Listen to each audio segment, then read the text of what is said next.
मेरा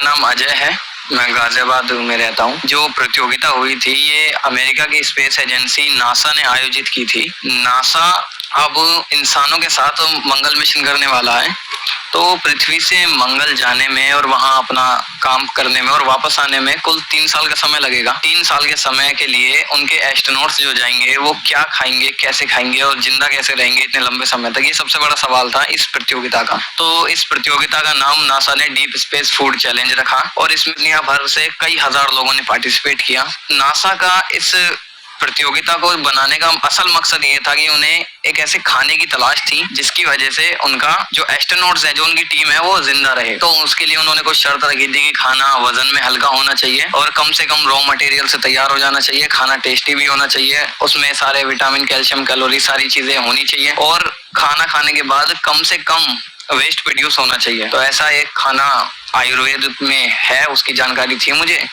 तो एक हफ्ता मैंने पापा जी के ऊपर ट्राई करके और मैंने उसमें प्रतियोगिता में ऑनलाइन आवेदन किया और उन्होंने मुझे अपने पहले फेज का विजेता बनाया। हम दादाजी के साथ बैठते थे और उनसे बातचीत करते थे, तो वो कई सारे ऐसे सवाल पूछते थे हमसे और उसके जवाब हमें देने होते थे। तो हर रात ये सिलसिला चलता था। तो ऐसे ही एक बार उन्होंने पूछा कि बताओ ऐसी क्या चीज है जिसे कम से कम खाने से, 1 चम्मच खाने से और इंसान जिंदा रहता है कई सालों तक, कम से कम वेस्ट प्रोड्यूस होता है और वो कहीं भी खाने को मिल जाता है। तो पता था नहीं हमें, तो हार मान ली कि नहीं पता। तो फिर दादाजी ने बताया था और कैसे तैयार होता है वो भी बताया था। तो वो चीज याद आई और फिर उसको तैयार करके पापा जी के ऊपर ट्राई करके और उन्हें हमने सजेशन दे दिया। जिस समय ये प्रतियोगिता उन्होंने चालू की थी उस समय कोरोना की दूसरी लहर हमारे भारत में बिल्कुल चरम पे थी। तो उस समय स्कूल भी, कोचिंग भी, सब कुछ बंद था। तो घर में मैं यूट्यूब पे मोटिवेशन वीडियोस या फैक्ट वीडियोस वगैरह मैं देखता रहता हूँ। तो उसी वीडियो के बीच में एक वीडियो आई थी, एक शॉर्ट वीडियो थी, तो उसमें इस चैलेंज के बारे में सब कुछ बताया हुआ था। तो आजकल तो बहुत सारी फेक बातें भी होती हैं सोशल मीडिया पे। तो मैंने जब वेबसाइट पे चेक किया, नासा की ऑफिशियल वेबसाइट पे, तो ये मुझे मिली और फिर मैंने इसकी तैयारी की और मैंने आवेदन किया और विजेता बना।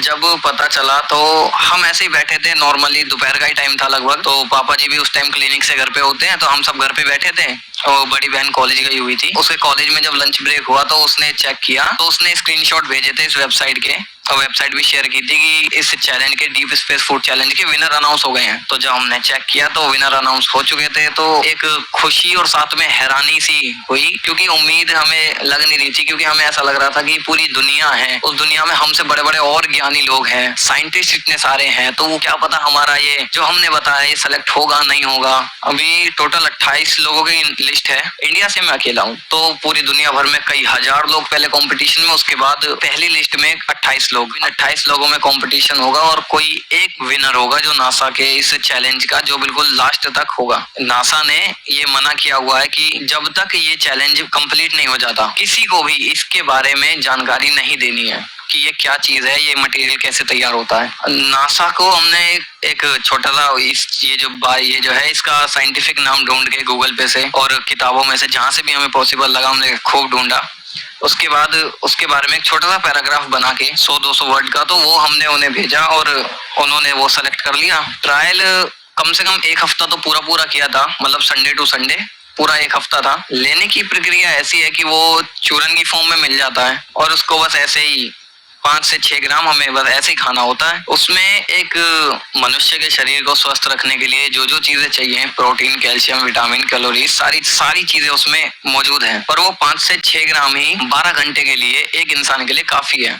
तो 24 घंटे में मुश्किल से 8 से 10 ग्राम सेवन करना होता है और वो हमारा शरीर को कैसे स्वस्थ रखना है वो अपने आप देख लेता है। जो इनाम था वो मैंने बताया पहले, जो टोटल 28 लोग थे, तो जो अमेरिका के 18 लोग थे उन्हें $25,000 का इनाम दिया गया, कैश प्राइज। अदर्स कंट्री के थे जो 10 कैंडिडेट जो उसमें जीते थे, उन्हें $20,000 का इनाम दिया था, कैश प्राइज। और ये $20,000 भी लगभग 20-21 लाख रुपए के करीब बनते हैं भारतीय रुपए में। हमें $20 मिलने वाले थे लेकिन संसाधन की कमी के चलते और समय की कमी के चलते और थोड़ा सा मैं कहूँगा फाइनेंशियली हालत ठीक नहीं, जब हमें मेल आया तो उसके 3 दिन बाद ही प्रोग्राम था 29 अक्टूबर को दुबई में। तो उस टाइम तो ना पासपोर्ट था हमारे पास ना कुछ था, इसी वजह से नहीं ले पा सके थे। हमारे परिवार में 5 लोग हैं, मैं हूँ, मम्मी पापा हैं और 2 बहनें हैं। पापा एक छोटा सा क्लिनिक चलाते हैं घर के पास में, मम्मी पापा साथ में ही काम करते हैं। बाकी मेरी जो बड़ी बहन है वो पैरामेडिकल में डीओप्टीमेट्री कर रही है। अभी मैंने इसी साल 12th क्लास पास की है यूपी बोर्ड से। तो अब मैं नीट के लिए कोचिंग ले रहा हूँ, मैं अपना घर पे सेल्फ स्टडी भी कर रहा हूँ। तो अब जो नीट 2024 आएगा उसको क्रैक करके और अपना एडमिशन लेके आने वाले टाइम में मैं डॉक्टर बनना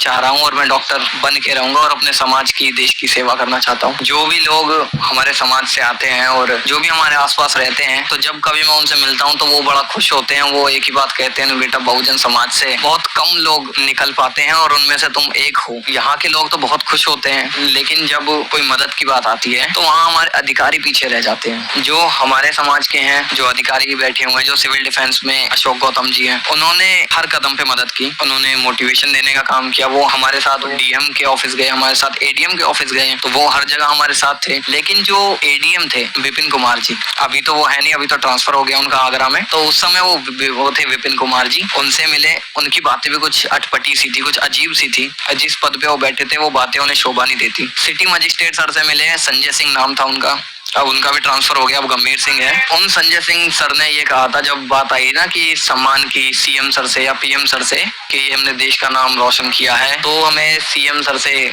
सम्मान मिलना चाहिए या एक बार पीठ थपथपाने का काम होना चाहिए। तो उन्होंने बोला था कि हमारी वाइफ एक संस्था चलाती है, उस संस्था के माध्यम से हम आपको सम्मानित करा देंगे। उन्होंने अपनी वाइफ की संस्था का नाम एक पर्ची पे लिख के पापा को दिया भी। लेकिन फिर हमने ये सोचा कि जो काम हमने किया है, जो उपलब्धि है, उसके लिए एक संस्था से सम्मानित होने लायक तो हम है नहीं। तो फिर हम दोबारा कभी उनके पास गए नहीं। जो हमारी गाजियाबाद की मेयर थी आशा शर्मा जी, उन्होंने अपने घर पे बुलाया था हमें। तो जब घर पे उन्होंने बुलाया उसके बाद उन्होंने माला पहनाया और एक गमछा पहनाया और उन्होंने अपने साथ बैठाया, सारी बातचीत की मुझसे कि कैसे कैसे था, क्या क्या था। फिर उन्होंने बोला कि हम अपनी तरफ से बच्चे को आगे बढ़ने में 1 रुपए की मदद करेंगे। लेकिन वो जो उनका आश्वासन था वो भी झूठा ही रह गया। बाद में जब उन्हें याद दिलाने के लिए हम कभी फोन वगैरह करते थे या उनकी सूचना में डालने के लिए करते थे, तो उन्होंने हमारा फोन उठाना भी बंद कर दिया था। और ये बात खुद एडीएम सर ने बोली थी मुझसे, कह रहे थे कि बेटा अगर तुम्हारे पास पैसा होता या अगर तुम्हारे पास एक अच्छा सा टाइटल होता, ठाकुर होता, भारद्वाज लगा होता, तो मीडिया वाले हैं या जो मदद करने वाले लोग हैं तुम्हारे, वो सब तुम्हारे आगे पीछे माइक लेके घूम रहे होते। और एक बात और बोली उन्होंने कि बेटा ये भारत है, यहाँ हीरे को चमकने में थोड़ा ज्यादा समय लगता है। तो उनकी बातें ऐसी थी, वो कभी उनसे मिले तो वो कहते हैं कि अगर मैं सम्मानित करा दूंगा या तुम्हारी बातें मैं सीएम सर तक पहुंचा दूंगा तो मेरी नौकरी खतरे में आ जाएगी। मैं डॉक्टर जीसी पाल हूँ और ये जो यूनिक सा बच्चा जिससे आपकी अभी मुलाकात हुई है, मैं उस बच्चे का फादर हूँ। बस इस दिन मलिन बस्ती में रहने का काम मैं और मेरा परिवार कर रहा है। खुशी तो इतनी अच्छी हम लोगों को ही, हमसे ज्यादा हमारे जो बेटे के टीचर्स वगैरह हैं जो इसको कोचिंग वगैरह देने का काम करते हैं, उन लोगों के अंदर तो भारी उत्साह रहा। उन लोगों ने मिठाइयाँ बांटने का काम किया कि हमारे जो स्टूडेंट है उस हमारे स्टूडेंट है, हमारा नाम, हमारे स्कूल का नाम रोशन करने का काम किया है। दुर्भाग्य से हमारे घर में ये पैदा हो गया है, इतना बड़ा अचीवमेंट किया है। हमें ये वास्तव में पता नहीं था कि ये छोटा सा एक प्रोग्राम, जो हम ये सोच रहे थे कि 10-5 हजार रुपए इस बच्चे को कहीं सम्मान मिल जाएंगे और काम खत्म हो जाएगा। हमें ये जानकारी नहीं थी कि ये अमेरिका नासा तक जाएगा और इसके लिए कोई मेल आएगा, पासपोर्ट की जरूरत पड़ेगी, उसमें वीजा लगाना पड़ेगा, वीजा लगा के इसको भेजना पड़ेगा। हमें इतनी जानकारी नहीं थी। मिडिल क्लास के हम रहने वाले लोग हैं। इसको मेल आया, वहां इसको बुलाने का काम किया, मगर हमारे पास सुविधा ना होने के कारण ये अपने 20 लाख रुपए का प्राइज ले नहीं पाया। तो ये हमारा बड़ा दुर्भाग्य इस बच्चे का रहा है। 9 लोग वहां पहुंच गए थे और 10वां ये हमारा अजय नहीं पहुंच पाया था, जो कि पाई ऑफ गाजियाबाद इसका यूनिक नाम दिया। सरकार हमारे यूपी की ऐसी है, मेरे वर्ड कहीं चुभ ना जाए, मैंने अभी एक छोटा सा पेपर में कटिंग पढ़ी थी।